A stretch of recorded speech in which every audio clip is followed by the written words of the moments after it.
దేవునికి స్తోత్రం. మీ అందరికీ వందనాలు.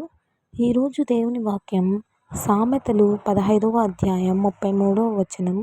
యెహోవా యందు భయభక్తులు కలిగి ఉండుట జ్ఞానాభ్యాసమునకు సాధనము, ఘనతకు ముందు వినయము ఉండును నుండి. Proverbs 15th chapter 33 words.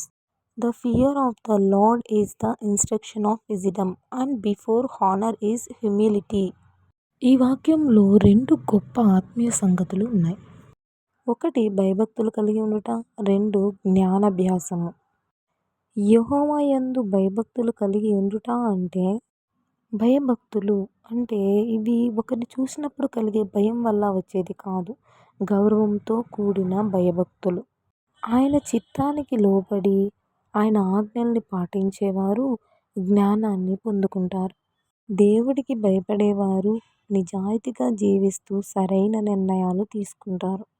జ్ఞానాభ్యాసమునకు సాధనము అంటే దేవుని జ్ఞానంలో ఎదుగుతూ ఆయన చిత్తాన్ని తెలుసుకొని దాని ప్రకారం జీవించడం. సాధనము అంటే ఆయన వాక్యాన్ని ప్రతిరోజు చదివి ఆయన ఆజ్ఞల ప్రకారం జీవిస్తూ ప్రార్థనలో నిలకడగా ఉండి ఆయన చిత్త ప్రకారం జీవించినప్పుడు నిజమైన జ్ఞానం పెరుగుతుంది. ఘనతకు ముందు వినయం ఉండును అంటే, సామెతలు 1:7లో యెహోవా యందు భయభక్తులు కలిగి ఉండుట తెలివికి మూలము, మూర్ఖులు జ్ఞానమును ఉపదేశమును తిరస్కరించెదరు నుండి.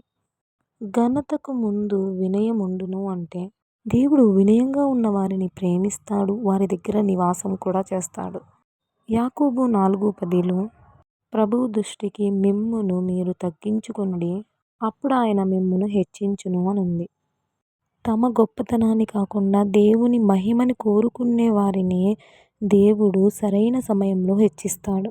సామెతలు 22:4వ వచనంలో యెహోవా యందు భయభక్తులు కలిగి ఉండుట వినయముకు ప్రతిఫలము, ఐశ్వర్యమును ఘనతయు జీవమును దానివల్ల కలుగును అనుంది. కనుక దేవునికి విధేయులుగా ఉందాం. చిన్న ప్రార్థన చేసుకుందాం. పరమ తండ్రి, పరిశుద్ధుడా, మహోన్నతుడా, సర్వకృపానిధి, స్తోత్రం తండ్రి.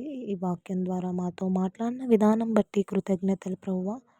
అవును తండ్రి, మా జీవితంలో సరైన నిర్ణయాలు తీసుకొని నిజాయితీగా జీవించడానికి మీ జ్ఞానంతో నింపండి తండ్రి. అవును తండ్రి, మీ వాక్యంలో జీవము, ఘనతయు, ఐశ్వర్యము ఉన్నాయి తండ్రి.